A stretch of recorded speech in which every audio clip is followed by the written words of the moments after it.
반갑습니다. 시혜정원 오디오북입니다. 머무는 동안 유익한 시간 되었으면 좋겠습니다. 자, 출발합니다. 오늘은 2026년 부산일보 신춘문예 단편소설 당선작 윤현준 소설가의 여기서 누군가를 소개하겠습니다. 그 테니스장에서는 강이 내려다 보였는데 강은 초록, 다른 무엇도 아닌 초록색이다. 여름이 오면 수많은 제트스키가 수면을 가르며 흰 물보라를 만들었다. 구명조끼를 입은 채 강 위로 던져지는 사람들, 자맥질하는 머리들, 끊이지 않는 비명들, 깊다 못해 우거진 수림처럼 보이는 강에 몸을 맡기는 일. 나는 그것이 굉장히 위험해 보였으나 누군가 죽었다는 소식은 들은 적 없었다.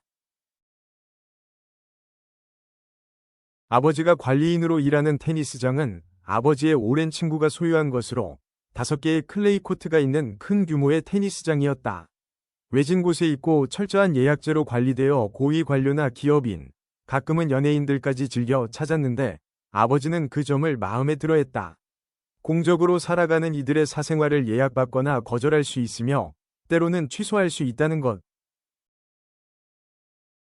그리하여 그들이 세상과 연결된 방식과는 다른 어떤 긴밀함을 갖게 된다는 것. 아버지는 그들과 많은 대화를 나누었다. 강이 내려다 보이는 비밀스러운 카페, 아는 사람만 찾는 오골개 가게, 지인이 운영하는 무인 모텔 같은 것들이 주된 주제였다.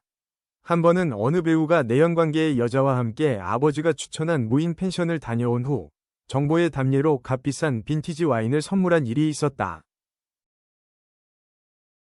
배우는 와인을 건네며 그곳의 무인 시스템은 정말 완벽했다고 덧붙였다. 아버지는 그 와인을 아직도 마시지 않았는데 나는 그 와인, 어떻게 읽는지도 모를 그 한 병짜리 체면이 끝내 내게도 전해질지 궁금했다. 테니스장의 관리인을 맡기 전 아버지는 25년간 학원을 운영했다. 지역 내에서는 유명한 학원으로 계절을 가리지 않고 5층짜리 건물에 학생들이 가득했다.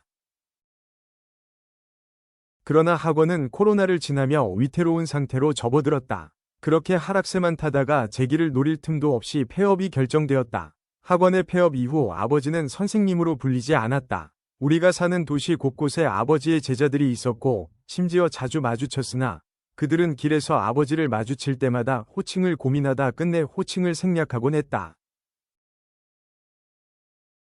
아버지는 그들에게 굳이 학원의 상태에 관해 해명하지 않았다.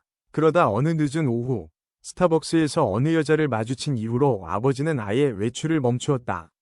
그 여자는 아버지가 20년도 전에 가르쳤던 제자로 아버지의 제자 중 가장 먼저 부모가 된 사람이라고 했다.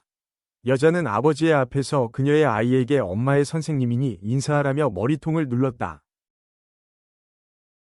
아이는 여자의 손을 신경질적으로 걷어내며 우리 학교 선생님이야?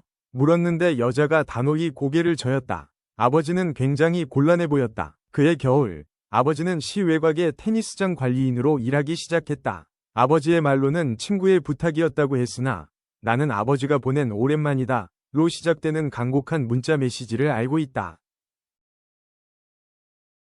우리에게는 여윳돈이 필요했다. 곧 아이가 태어날 예정이었다. 아버지와 마찬가지로 나 역시 코로나 이후 일이 끊긴 상태였다.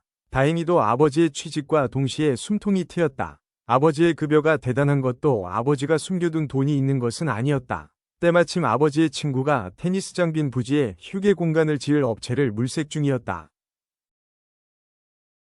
그 자리에 아버지가 넌지시 나를 추천했고 별도의 검증 없이 그는 내게 공사를 맡겼다.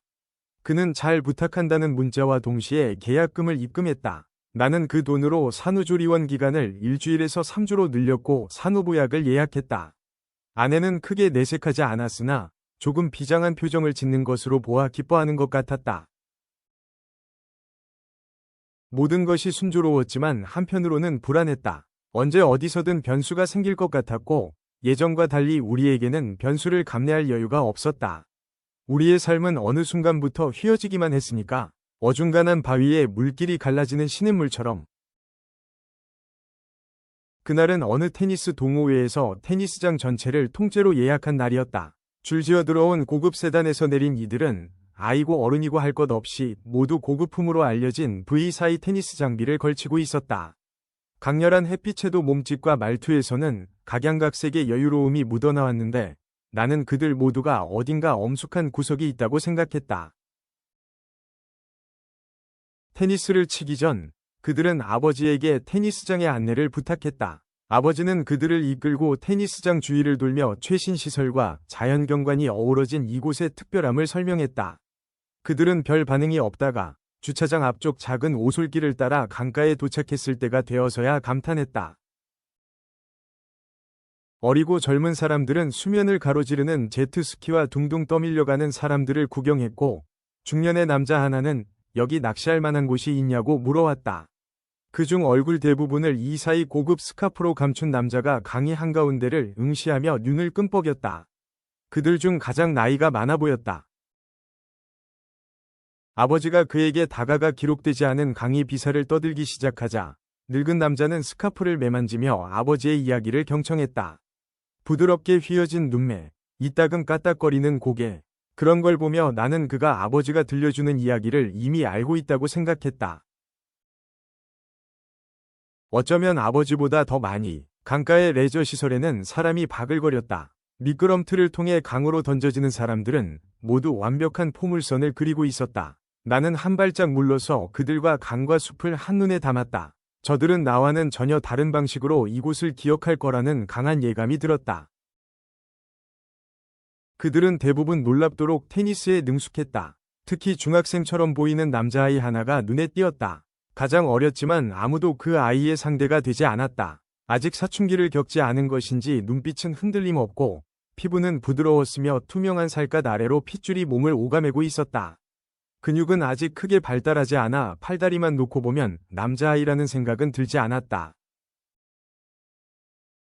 그래도 이대로만 사고 없이 시간만 흐른다면 저 아이는 관리된 몸을 갖겠지. 균형 있게 근육을 발달시키고 올바른 자세로 걷겠지. 테니스 실력은 특기라고 말할 수 있을 만큼 발전하겠지. 그러나 저 아이는 테니스를 자신의 특기라고 밝히지 않을 것이다. 자라면서 갖게 될 수많은 취미 중 하나. 누군가의 특기를 취미 삼을 수 있는 삶. 온몸의 피와 함께 여유와 기품이 순환하는 삶. 그것이 저 아이에게 준비된 삶이었다. 그 아이를 바라보며 곧 태어날 내 아이에게는 무엇이 준비되어 있는지 떠올려 보았다. 고급 분유, 두세 벌의 아기 옷, 5만 원이 조금 안 되는 모빌. 갑작스러운 준비만이 아이를 기다리고 있었다. 늦은 오후가 되자 테니스장 전체에 그늘이 길게 드리웠다. 풀 냄새가 섞인 선선한 바람이 불었다. 높은 곳에서 온 바람이었다. 인부들은 대리석 사이에 희고 끈끈한 접착제를 흘려넣고 있었다. 나는 그들에게 휴식을 알렸다. 그들은 그늘에 자리를 잡고 드러누웠고 나는 그들이 없는 그늘을 찾아 자리를 잡고 앉았다. 강과 강을 따라 펼쳐진 도로가 한눈에 들어오는 자리였다. 하류의 댐에서 방류를 시작했다는데 어쩐지 수위가 조금 낮아진 것 같기도 했다. 이 강 아래에 수몰 지구가 있다는 소리를 들은 적이 있다. 댐을 지으며 마을 하나가 잠겼다고. 멀리서 미세한 배기음이 들려왔다. 도로를 따라 광이 나지 않는 검은색 스포츠 세단 한 대가 빠르게 이곳으로 향하고 있었다. 그 차에서 내린 남자 역시도 V-사이 테니스 장비를 온몸에 걸치고 있었다. 여유롭고 기품이 넘치는 남자였다. 키는 그리 크지 않지만 보폭이 넓고 몸통이 두꺼운 체형 탓에 은퇴한 운동선수처럼 보였다. 테니스를 치던 아이는 그를 아빠라고 불렀고 다른 이들은 그를 염회장 혹은 큰 아버지라고 불렀다. 그들은 단순한 동호회가 아니라 피를 공유하는 가족이었다. 나는 그때까지 그들이 피로 이어졌다는 생각은 하지 못했는데 그들이 서로에게 너무 엄숙했고 엄숙한 만큼 미묘한 거리를 두고 있던 탓이었다. 염 회장은 자신보다 늙은 사람들이 넉살을 부리며 회장님 하고 부르는 일에 익숙해 보였다.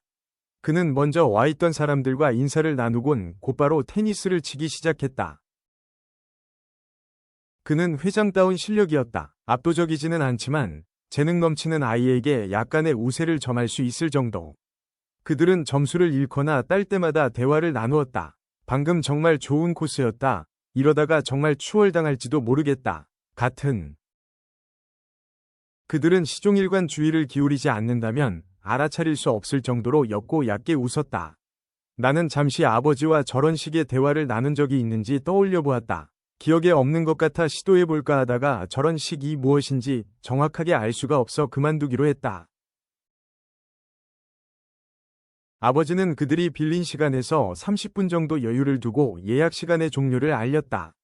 그들은 예약 시간에 맞추어 이미 떠날 준비를 마친 상태였다. 함부로 버려진 쓰레기도 훼손된 코트도 없었다. 염 회장은 아버지에게 좋은 테니스장입니다. 말하며 악수를 청했다. 두 사람은 눈을 오래 맞춘 후에 매우 놀라며 잡고 있던 손을 크게 흔들었다. 아버지는 내게 이리로 오라는 손짓을 보냈다. 영문을 몰라 아버지 곁에 어색하게 서자 회장이 만족스러운 미소를 지었다. 정말이네요. 정말 선생님이랑 꼭 닮았네요. 남자는 아버지의 옛 제자, 그것도 첫 제자로 어릴 적부터 성적도 성격도 우수했다. 고등학교 졸업 때까지 학원에 다녔고 서울대에 합격했으므로 학원이 입시 명문으로 입소문을 타는데 크게 이바지했다고 했다. 대학 입학과 동시에 남자는 연락이 끊겼지만 아버지는 남자를 한 번도 잊어본 적이 없다고 덧붙이며 그의 손을 꾹 쥐었다. 남자는 동호회 사람들에게 아버지를 그의 스승으로 소개했다. 아버지는 그들과 차례로 악수하며 다음 예약 때 필요한 것이 있으면 말하라 편의를 봐주겠다 떠들었다. 그러자 남자가 혹시 다음 주 토요일 오후 예약이 있는지 물어왔다. 아버지는 그 시간엔 예약이 있지만 잘 조정해 볼 테니 걱정 말라. 셋만 믿어. 했는데 아이가 내게 다가와 물었다. 그런데 무슨 선생님이었던 거예요? 나는 아버지가 가르쳤던 과목을 하나하나 짚어보았다. 국어, 사회, 수학, 아니 어쩌면 역사도. 아하, 그렇게 말하고 난 뒤 아이는 스포츠 세단의 문을 조심스레 열고 몸을 집어넣었다. 아하, 나는 그 아하, 윗뜻을 알고 있다. 와이프와는 6년을 연애했다. 23부터 29, 크게 싸운 적도 이별의 위기도 없었다. 미적지근한 사랑이었다는 것은 아니고 그냥 그런 종류의 사랑이었다. 서로에 관해 말하기보다는 입을 다물고 햇볕을 쬐는 사이, 침묵 속에서 느껴지는 안도감을 행복의 범주로 여기는 사이. 나는 연애 내내 막연히 그녀와 결혼할 것 같다고 생각했고 당연히 그녀 역시 그렇게 생각할 것이리라 믿었다. 부부가 된 우리를 상상하는 일은 어렵지 않았으니까. 어느 날 결혼 이후 무언가 특별히 바뀔지 생각했는데 아무리 생각해도 그렇지 않을 것 같았다. 그것이 좋았다. 그냥 이대로도. 그로부터 얼마 지나지 않아 나는 그녀에게 청혼했고 그녀는 단호하게 거절했다. 테이블에 끈적한 유분기가 남아있는 사천 요리집이었다. 그녀는 빨간 국물에 채소를 던져 넣으며 연신땀을 닦았다. 선풍기 방향 탓에 대부분의 수증기가 그녀를 향했다. 그녀는 푹 익힌 채소처럼 늘어지면서도 집게를 놓지 않았다. 그녀의 오랜 버릇이었다. 가위나 칼 혹은 집게, 심지어는 젓가락까지 테이블 위에 있다면 아무것도 손대지 못하게 했다. 나는 그것이 배려인 줄로만 알았다. 사랑에서 비롯된 상냥함의 일부일 뿐이라고. 그녀는 한참 동안 채소와 고기를 넣었다 건지기를 반복하며 청혼을 거절할 수밖에 없었던 이유를 설명했다. 동생이 아프다고. 사고는 아니고 그냥 태어날 때부터 그랬다고. 어릴 적부터 동생을 돌봐왔고 앞으로도 그렇게 살아야 한다고. 헌신이나 애정 같은 건 아니고 그 애가 그렇게 태어났듯 나 역시 이렇게 살 운명이라고. 그러니까 우리 결혼하지 말자고. 할 수 없다고. 수증기 탓인지 그녀의 얼굴에 땀방울이 송골송골 맺혔다.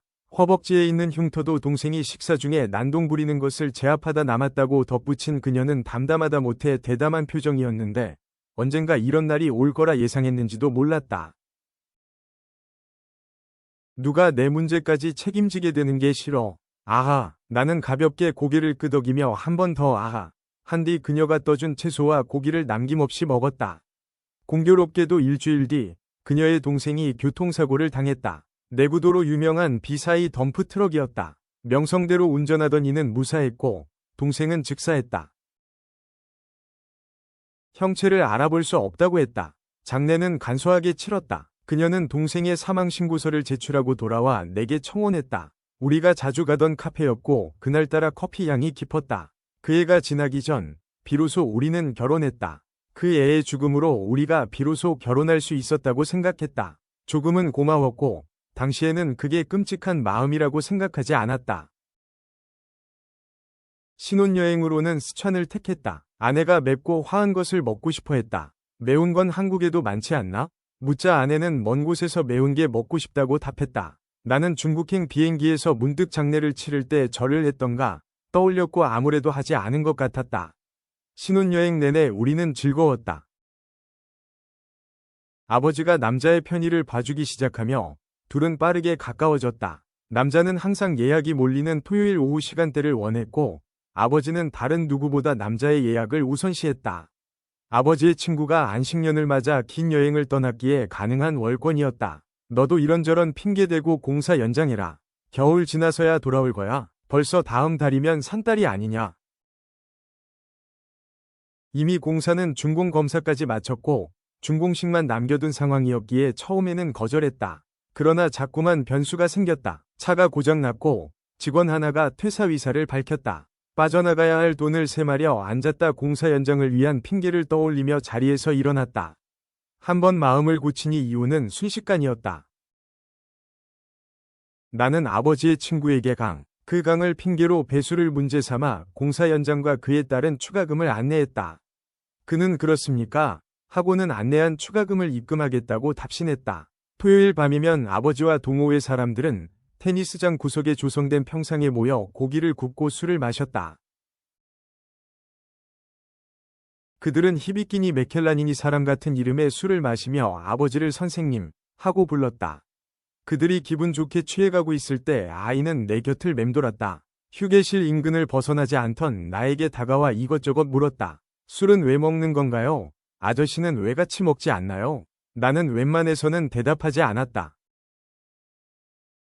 아이는 어른들이 먹고 마시는 그 시간 동안 혼자 코트에서 서브를 연습했다. 위에서 아래로 내리꽂은 궤적의 스윙, 높고 깊은 곳에서 쏘아지는 형광 테니스공. 나는 그걸 한참 동안 바라보았다. 아이는 누가 보지 않아도 일정한 자세로 라켓을 크게 휘둘렀다. 그렇게 200번쯤 아이가 균형을 잃고 넘어졌다. 아이는 코트에 누운 채 숨을 몰아쉬었다. 가슴팍이 땀에 젖은 채 들썩였다. 나는 아버지의 집무실에 비치된 구급상자를 열고 소독제와 거즈, 연고를 챙겨 아이에게 다가갔다. 아이의 무릎에서 피가 흘렀다. 큰 상처는 아니었으나 방치한다면 흉터로 남을 법했다. 아이는 누운 채로 어른들이 모인 방향을 바라보며 눈치를 살폈다. 나는 아이의 곁에 쪼그려 앉아 상처에 소독약을 흘렸다. 상처에서 흰 거품이 부풀었다. 거즈로 거품을 닦아낸 뒤 면봉으로 연고를 발랐다. 상처 재생에 좋다는 밴드를 골라 아이의 무릎에 붙일 차례였는데 어느새 다가온 아버지가 어깨를 잡았다. 먹고 마시던 어른들의 시선이 가지런히 이곳을 향하고 있었다. 아버지는 밴드를 빼앗아 아이에게 건네고는 나를 조용히 집무실로 불러들였다. 피가 묻었냐? 네? 내 손에 피가 묻었느냐고. 만약 묻었다면 병원에 가야 한다. 당장. 그게 아주 비위생적인, 아니 아주 불온한 피다. 아버지는 그렇게 말하고는 내 손에 소독약 한 병을 통째로 들이부었다. 아무런 거품도 일지 않았지만 괜스레 화끈거렸다. 계기판에 여러 경고등이 표시되었으나 신경 쓰지 않았다. 내비게이션에서 과속 중임을 알리는 경보가 시끄럽게 울렸다. 고속도로에 진입해 속도를 올리자 불안정한 배기음이 진동했다. 병원까지는 대략 20km, 예상 시간은 30분 내외. 진통이 시작되었다는 장모의 연락을 받자마자 출발했으니 사고나 정체 같은 변수가 아니라면 출산 과정의 대부분을 함께 할 수 있을 것이다. 창밖의 강과 산, 그 모든 것을 감싼 물안개가 빠르게 뒤로 밀려났다. 오늘 날씨는 맑음, 분명 아주 맑음으로 예보되었을 텐데 안개가 심했다. 앞으로 나아가고 있지만 유폐된 기분이었다. 도로는 매우 음산했다. 이런 도로 끝에는 존재하지 않는 곳들이 기다리고 있을 것만 같았다. 나는 그 강이 삼켰던 것에 관해서 들은 적이 있다. 강은 언제나 무언가를 은폐하려는 의지를 가지고 있었다. 누군가 물에 빠져 죽었다는 소식은 여전히 들은 적 없었으니까.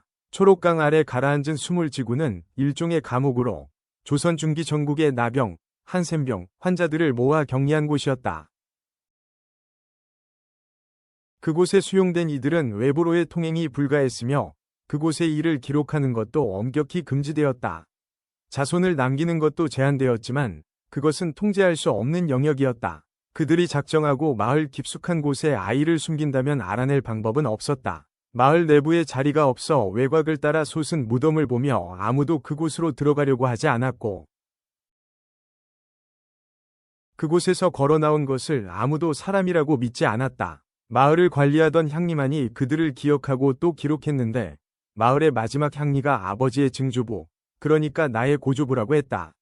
광복 이후 병에 관한 오해와 함께 그들 역시 해방되었다. 그들은 쉽사리 그곳을 떠나지 않았다. 사소한 문제였다. 그들이 성을 가지고 있지 않다는 것, 고조부의 실수였다. 쓰레기를 소각하다 마을에 거주하던 이들의 인명부까지 태워버린 것이다. 고조부가 죽고 마을의 이장이 된 증조부는 밖으로 내몰리게 된 그들에게 염시성을 주었다. 증조부의 위지는 아니고 고조부의 유언이었다. 이들이 밖으로 나갈 때가 된다면 염시성을 주라고. 그리하여 그들이 가족으로 살게 하라고. 그러고 난 뒤엔 염시성을 쓰는 이들과는 연을 맺지 말라고.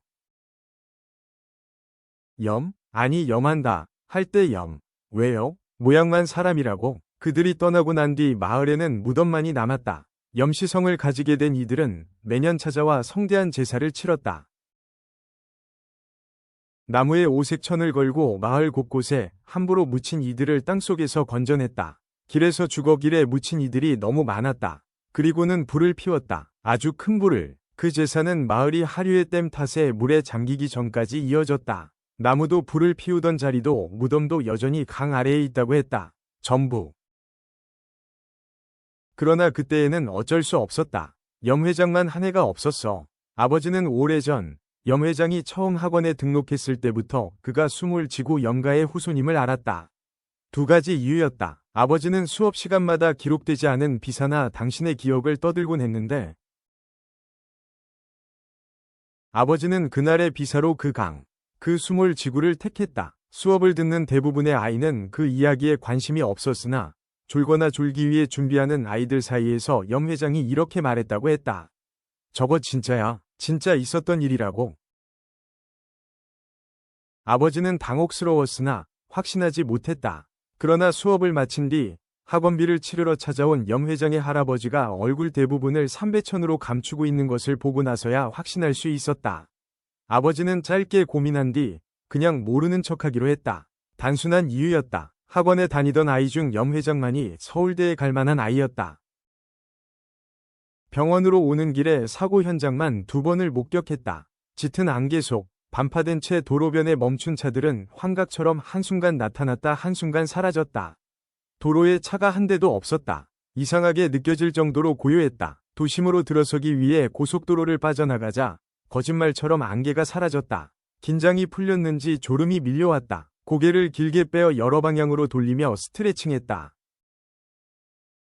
아버지의 걱정과 달리 백미러에 간혹 비치는 얼굴에는 아무런 이상이 없었다. 남들보다 조금 더 많은 주름, 햇빛 탓에 까맣게 탄 피부와 처진 눈매. 모든 것이 내가 기억하는 그대로였다. 하기야 그렇겠지. 그 병이 유전이나 전염에 관한 것들은 대부분 기형적 외모에서 오는 허구였으니까.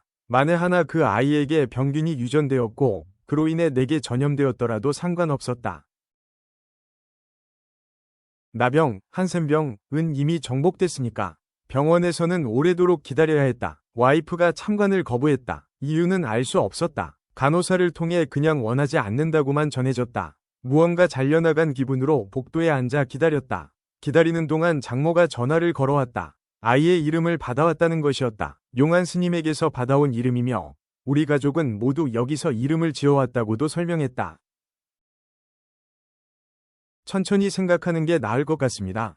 급할 거 없잖아요. 장모는 잠시 숨을 고르곤 알겠다고 대답했다. 그나저나 이름, 그 애는 이름이 뭐였지? 아무리 떠올려봐도 그 애의 이름이 떠오르지 않았다. 기억이 그 아이의 영정을 넘어서지 못했다. 어딘가 전체적으로 기울어진 인상이라는 것. 가까이 다가가 보면 실제로 그렇다는 것. 그것 말고는 그 아이의 이름이 기억나지 않았다. 조금 어지러웠고 머리가 아팠다. 나와는 관계없는 곳에서 의사와 간호사들이 자꾸만 복도를 통과했다. 나는 그중 한 번도 본 적 없는 간호사를 붙잡고 물었다. 혹시 장애가 유전되기도 하나요? 병에 따라 경우에 따라 다르죠. 되기도 한다는 말인가요? 나는 고개를 돌려 아내가 있는 수술실을 바라보았다. 여전히 그곳에서 아무도 나오지 않았다. 천천히 그리고 확실하게 두통이 시작되었다. 20시간 뒤 마주한 아이는 건강하고 매우 뜨거웠다. 아내 역시 무사했다. 나는 아이의 볼을 건드려보다 와이프에게 참관을 거부한 이유를 물었다. 출산 트라우마를 겪는 남자들도 있다고 해서, 그리고 그냥 보여주고 싶지가 않아서. 와이프는 말을 할 때마다 자꾸 기우뚱 한쪽으로 기울었다. 괜찮아. 잠시 균형을 잃은 거지. 영혼을 떼어낸 기분이야. 나는 무슨 대답을 들려주어야 할지 알 수 없었다. 영혼이라는 단어가 낯설게 느껴졌다. 평소라면 아내가 가볍게 웃은 뒤 대답 없는 내 얼굴을 가볍게 쓸어주었을 텐데. 그러지 않았다. 우리는 놀랍도록 침착했다. 늦은 저녁, 아버지가 염 회장과 함께 찾아왔다. 그의 양손에 과일 바구니가 들려 있었다. 모두 산모에게 좋다는 것으로 엄선해 왔다고 했다. 아버지는 내게 저기 있는 석류만 해도 5알에 5만 원이 넘는 고급품이라고 귀띔했다. 아내는 아버지에게 염 회장에 관한 설명을 주의 깊게 들었다. 아버지의 설명이 끝난 뒤엔 아내가 그와 대화했다. 의외로 대화가 잘 통하는지 대화가 길어졌다. 아이와 위모, 그 다음은 해방인지 영혼인지 아무튼 긴 이야기를 나누었다. 같이 있어도 점점 먼 곳으로 밀려가는 기분이었다. 내가 아니라 그들이 천천히 그러나 확실하게 나라면 저런 식의 대화는 불가능하다고 생각했다. 아버지는 문 밖에 서서 내게 손짓했다. 나는 병실을 나서며 몇 번이고 그들을 돌아보았는데 그들은 웃지 않았으나 즐거워 보였다. 웃지도 않고 즐거울 수 있는 건지 나에게만 보이지 않는 즐거움 같은 게 있는 건지는 알 수 없었다.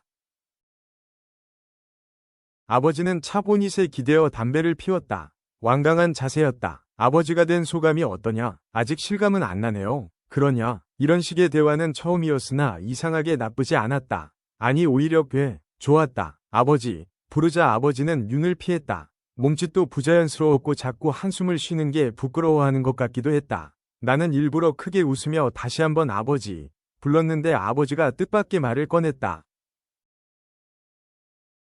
공사 있지 않느냐? 네? 끝난 거지? 그렇죠. 그런데 왜요? 염 회장이 거기를 쓰고 싶다고 해서. 왜요? 거기서 차례를 지내고 싶다고 하던데. 차례인지 제사인지 정확하지는 않지만 아무튼 무슨 제사를 거기서. 때마침 염 회장이 병원에서 빠져나왔다. 그는 곧장 제사를 그곳에서 지내야만 하는 이유를 설명했는데 이유가 상당히 느슨했다. 산세가 주변을 성처럼 감싸고 있고 강이 가장 크게 휘어지는 자리라는 점. 거기에 더해 입구가 남동쪽을 향하고 있어 영혼이 통행하기에 수월하다는 점. 나는 그런 것이라면 꼭 휴게실이 아니더라도 테니스장의 큰 나무 그늘이나 공터에서 하면 되지 않겠냐 되물었으나 그는 단호히 고개를 저었다. 길에서 죽은 분들을 길에서 달래는 게 의미가 있겠습니까? 아버지는 어차피 앞으로 사람들 수도 없이 드나들 건데 처음은 의미 있게 쓰는 게 좋지 않겠냐고 계속해서 보챘다. 나는 아무리 그래도 주인의 허락 없이 다른 용도로 사용할 수는 없는 법이라고 대답했다. 아버지는 가슴을 치며 그깟 고기나 팔아서 돈 번 돈 뭐가 무섭냐고 목소리를 높였다. 옆에서 지켜보던 염 회장은 갑작스레 고사나 차례가 아닌 제사라는 점을 분명히 했다. 그러므로 음식과 제기는 최고급으로 준비할 것이며 재무는 고명한 스님이 직접 쓸 것이라고.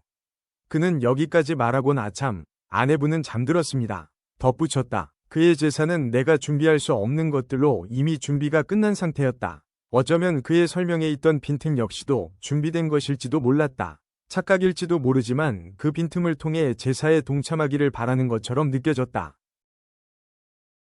문득 그 아이가 떠올랐다. 결혼을 방해했던 아이, 아내가 맵고 화한 음식을 찾게 만든 아이, 죽고 나니 금방 잊힌 아이. 그 아이를 떠올리자 재채기가 나왔다. 가슴이 불편했다. 여유 없이 꼭 맞는 옷을 입었을 때의 느낌이었다. 제사에 고급품을 쓰면 그분들이 더 기뻐하시는 건가요? 성이죠. 성애. 가능한 최대의 성애. 염 회장은 옅고 얕게 웃었고 이번에는 알아볼 수 있었다. 나는 염 회장의 제사를 수용하는 대신 중공식을 겸할 수 있도록 돼지머리 하나만 준비해달라고 부탁했다. 제사가 끝난 뒤에 제기와 제물도 가능하면 사용하게 해달라고도. 회장은 한참 고민하다가 대답했다. 제주산이 좋겠죠? 제삿날은 길이를 골라 정해졌다. 장마가 끝나고 본격적인 여름이 시작되어서인지 그날은 유독 강에 사람이 많았다. 강을 따라 설치된 갖가지 기구들이 물을 뿜었고 얇은 무지개가 아지랑이를 따라 일렁였다. 염 회장은 제사를 준비하는 도중에도 강을 떠다니는 사람들을 몇 번이고 째려보았으나 얼굴을 스카프로 감춘 노년의 남자는 그늘에 앉은 내게 다가와 장송곡도 모여 부르는 게 낫겠지요. 하곤 나무에 기대꼬벅 졸았다. 그의 옥색 한복이 바람결에 살랑댔다. 그를 제외하고 동호회의 사람들은 모두 제사상에 달라붙었다. 물포래나무로 만든 제기에 음식을 쌓고 알아볼 수 없는 한자가 가득한 병풍이 설치되었다. 나는 그 광경을 사진으로 찍어두었다. 아버지의 친구에게는 이미 준공식으로 이야기가 끝난 상태였다. 와이프에게는 아이의 영상과 함께 산후조리원 때가 좋았던 것 같기도 하는 문자가 도착해 있었다. 제사 시간이 다가오자 전운이 감돌았다. 제사가 시작되기 전부터 예법과 과정들은 철저하게 지켜졌다. 아무것도 생략되지 않았다. 제사상의 음식들은 모두 윤기가 돌았다. 나는 어릴 때의 기억을 떠올리며 그 아이를 바라보았다. 그 아이 역시 옥색 한복을 입고 염 회장의 곁에 서 있었는데 아주 차분했다. 제사가 끝난 뒤 무엇부터 입에 집어넣어야 할까 계산하던 나와는 달랐고 몹시 부끄러웠다. 제사가 시작되기 전 노년의 남자가 향에 불을 붙였다. 향 끝에서 가는 연기가 끝도 없이 길게 늘어졌다. 염 회장은 상념에 빠진 채 연기를 눈으로 줬다가 손가락으로 그 끝을 가리키며 아이에게 귓속말했다. 둘은 같은 곳을 바라보았다. 이따금 강변에서 들려오는 비명이 커지기 시작했을 때 제사가 시작되었다. 그들은 모두 몸의 실루엣을 가늠할 수 없을 정도로 여유있는 옥색 한복을 갖추어 입고 있었다. 움직임이 불편해 보였으나 불안해 보이지는 않았다. 오히려 길고 넓은 소매로 그늘을 만들어 그 아래서 편안한 표정을 짓곤 했다. 그런 옷을 입고 시종일관 흔들림 없는 태도로 제사를 주관한 염 회장도 놀라웠지만 그들이 다 같이 절하는 장면은 장관이라고 해도 좋았다. 그들은 절을 하려 바닥에 엎드린 채 긴 시간을 보냈다. 땅에 머리를 맞대고 부동의 자세로 침묵했다. 그 모습이 마치 옥색 봉분으로 가득 찬 다른 세계의 묘지 같았다. 결국 한 명이 하나의 묘가 되는 삶. 그것이 그들이 살고 살아갈, 그리고 마침내 물려줄 삶이었다. 나는 그들에게서 거대한 흐름을 느꼈다. 물살이나 급류와 같은 흐름을 등지고 버티는 기분이었다. 그들이 눈치채지 못하도록 주의하며 바닥에 납작 엎드렸다. 가만히 있어도 포물선을 그리며 던져지는 기분이었다. 그때 누군가가 어깨를 건드렸다. 지금 누구에게 절하는 거냐? 아버지였다. 아버지는 무언가 훔치다 발견된 사람처럼 자리를 떠났고 나는 아버지를 뒤쫓지 않았다. 그리고 절을 이어 올릴까 하다가 그만두었다. 그들의 제사가 끝난 뒤엔 고사가 이어졌다. 다른 건 건드리지 않고 상의 가운데를 비워 돼지머리를 올렸다. 형체가 남아있는 사체라 그런지 흉흉한 기운이 맴돌았다. 대부분의 과정은 생략했다. 공사에 참여했던 인부들도 모두 불러와 절을 하게 했다. 그들은 꽤 경건한 얼굴로 돼지머리를 향해 절을 올렸는데 옷이 말려 올라가 살갗과 속옷이 보였다. 꼭 맞는 옷은 항상 이랬다. 몸에 꼭 맞는 옷, 꼭 맞는 삶은 크게 움직일 때마다 속절없이 속살을 드러냈다. 나도 그들의 곁에서 절을 올렸다. 그들은 3번, 나는 2번 반. 친하게 지내던 인부 하나가 귀에다 입을 붙이고 원래 고사는 3번 아니냐? 속삭였고 나는 3번 맞아요. 대답했다. 고사가 끝난 뒤에는 인부와 동호회 사람들 모두 돗자리에 앉아 음식을 나누어 먹었다. 약과가 특히 맛있었다. 염 회장은 남은 음식을 밀폐 용기에 가득 담아주었다. 그리곤 내가 지은 건물을 가리키며 물었다. 건물만 하십니까? 아니요. 그런 건 아닙니다. 혹시 잔디 같은 건 안 까세요? 잔디는 왜요? 이번에 대회 경기장 기준 규격이 잔디 코트로 바뀌었는데 근방에 잔디 깔린 테니스 코트가 없어서 지을까 했죠. 내가 잔디는 따로 깔지 않는다는 대답을 들려주자 그는 웃으며 그럼 다음 기회에 말했다. 그날 염 회장과 명함을 교환했고 이후로는 보지 않았다. 테니스장 공사가 끝나며 그곳에 갈 이유가 사라지자 아버지와는 거의 만나지 않게 되었다. 아버지는 간간히 살림에 보태라며 돈을 보내왔다. 그 돈은 사용하지 않고 모아뒀다. 당분간은 내가 나갈 필요가 없는 작은 현장들만 계약되어 있기에 나는 아이와 보내는 시간을 늘렸다. 아내는 내가 아이를 돌보는 사이 임신 중 먹지 못했던 맵고 화한 음식을 먹으러 다녔다. 아내는 어떻게 살이 찌지 않는지 궁금할 정도로 많은 양의 음식을 매일 먹어치웠으나 좀처럼 만족하지 못했다. 아이의 첫돌을 앞두고 아내에게 스촨 패키지 여행을 예약해 주었다.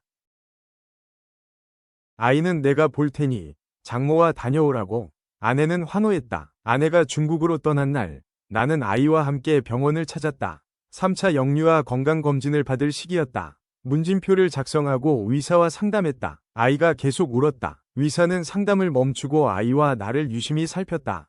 그는 사회성, 인지, 발달, 이런 단어를 중얼거리다 눈을 맞추었다. 그러고는 아직 판단하긴 이르지만 자폐가 의심된다는 말을 조심스레 꺼냈다.